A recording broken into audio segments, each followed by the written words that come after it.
Hello, friends, and welcome back to Stories About Entitled People.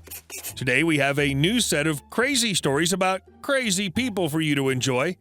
Don't forget to subscribe to the channel and turn on notifications so you don't miss a new video every single day. Here we go. Okay, I'm out of the fire lane. I live in the Southeast, where there's a snowstorm. I'm using quotes because I've lived in Minnesota and New York City, and we're only getting a couple of inches here. Being that the southeastern United States shuts down when there's snow in the forecast, I often get called on to drive people around because I'm a nice person, I guess, and I know how to drive in the snow. Anyways, it's a crisp 22 degrees in my town, and I'm friends with the manager and many employees at the local Walmart, as I used to work there. There's one elderly employee who has health issues, no family, and can't drive himself. Normally, he hitches a ride from another employee or walks home, but tonight it was too cold and wet and no other employees were getting off, so I got asked to come take him home as a favor. No problem. The manager told me to pull up by the soda machines beside the store, so I parked out of the driving lane, out of the way of pedestrians by the soda machines, and let the manager know that I'm there and wait. About 2 minutes after pulling up, someone walks up from the front of my car and there's a loud knock on my window. It's a sheriff, a particularly well-known local a-hole. We'll call him DC for D-bag cop. I'll state again that I normally have great respect for the police, but in this small southern town, the police are mostly power-hungry idiots. It also helps that there's very little crime in our town, so the cops get pretty bored and notoriously harass patrons of Walmart and other stores. The manager has explicitly told the sheriffs not to come unless they're chasing someone, are called, or are shopping.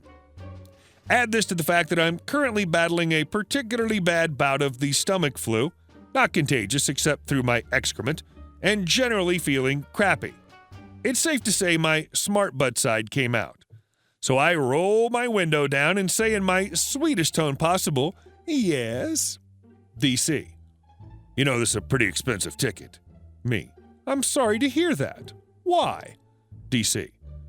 "You're parked in the fire lane." Me. "Well, actually, the store manager asked me to take an elderly employee home so they didn't have to walk in the freezing cold and snow. He specifically said to park here and the employee would be getting off any second now. Plus, there's room for about 10 fire trucks." DC. "I don't need you to get smart with me, and I don't care if the president asks you to park here. You need to get out of the fire lane or I'm going to empty my ticket book tonight." Me. "Okay, well, you better move then." So I whip the car in reverse, back up into the middle of the driving lane in the parking lot, and put my brake on.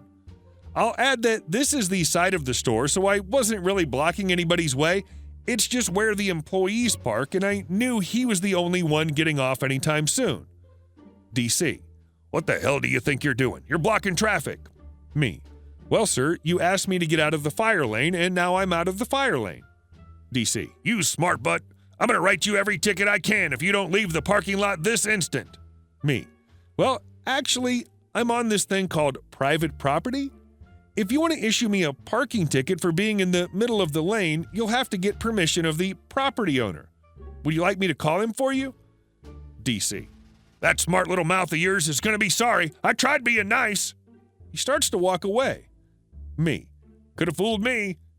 Right as he was turning around to scold me, the guy I was waiting for came and got in the car, and I did the sweetest little bye-bye wave to DC, threw it in reverse, and backed out of there. He was yelling for me to stop, but I was already gone. About 5 minutes later, I get a call from the manager. He said the cop came in demanding to see the security tapes to get my plate number, and the manager asked him what the hell made him think he had the authority to harass his customers and employees after his explicit instructions not to, and proceeded to ban DC from the store. For once, going to Walmart was worth the trip.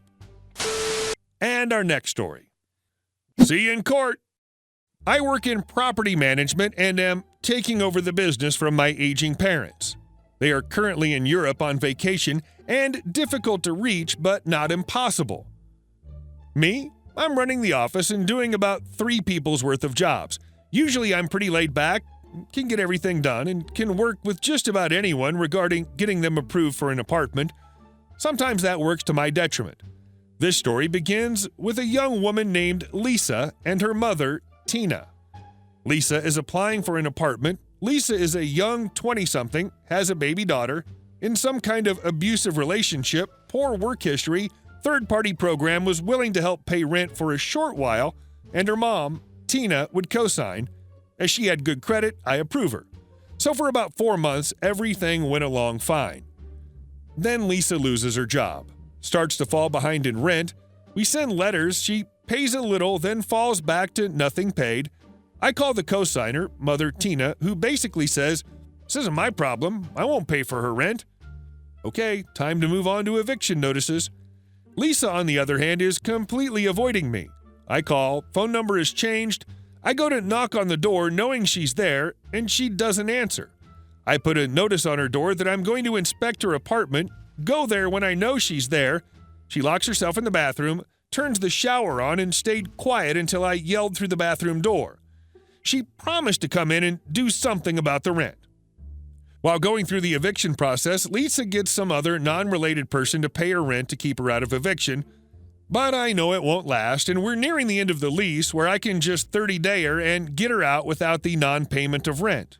I call Tina again, see if we can work out something. Nope, nothing.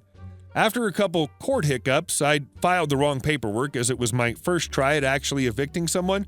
I get both an eviction order and a large, small claim against her in court, which she suddenly decided to show up for. She asks why her mother isn't being charged. I reply that she is, and that she's going to be put into collections when I get the final amount tallied up. Lisa will be too.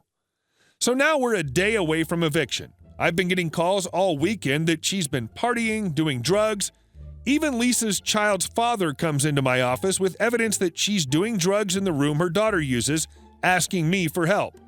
I tell her she's getting evicted, and he can come along and take whatever he wants that's going to be left behind. I go to the apartment for some other reason, and Lisa and her mom are there carrying out clothes and such, obviously not packed. I talk to them calmly, politely, and remind her that she's got one more day. The mother, Tina, talks to me some, but seems more worried about moving stuff. The conversation lasts a few minutes. A day after the eviction, our receptionist gets a call. It's Tina. The receptionist tells me that Tina is asking to speak to my boss, who's in Europe.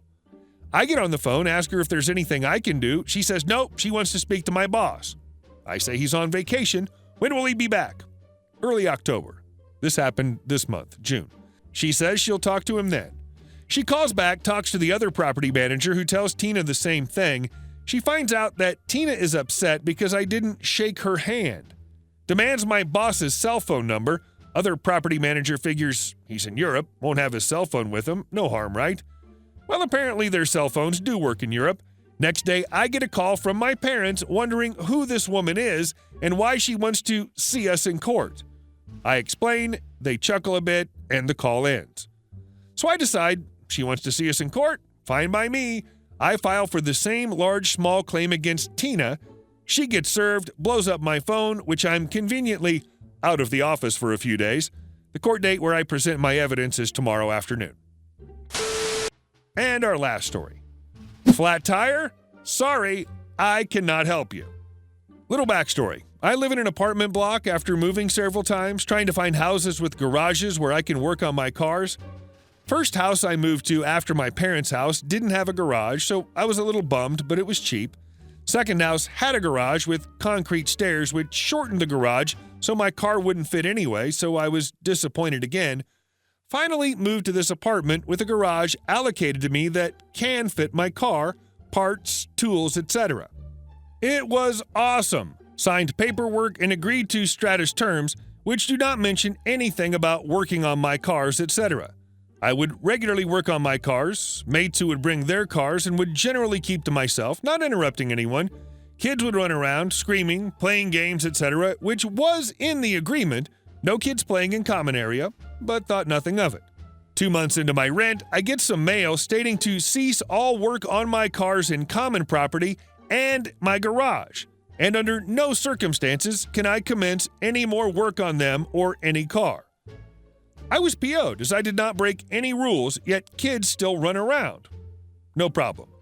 So PO'd now that I cannot do my own maintenance work on my car, etc., and one of my cars is dripping oil, so I'm not allowed to fix it unless it's away from my house, away from my tools, etc. Sorry for a long backstory. Now here's my compliance. It's been a month since I've worked on my cars. It drives me nuts because I have plans for my garaged beauty, to me, but cannot do work here. I got out to my other car, which parks outside, and noticed a nice realtor-wrapped car with a front tire which had gone flat. The realtor was the strata manager's. The lady started walking towards me and asked, "Could you help me change this tire, please? I don't have a jack, but I do have a spare, and I tried looking around for someone to help me."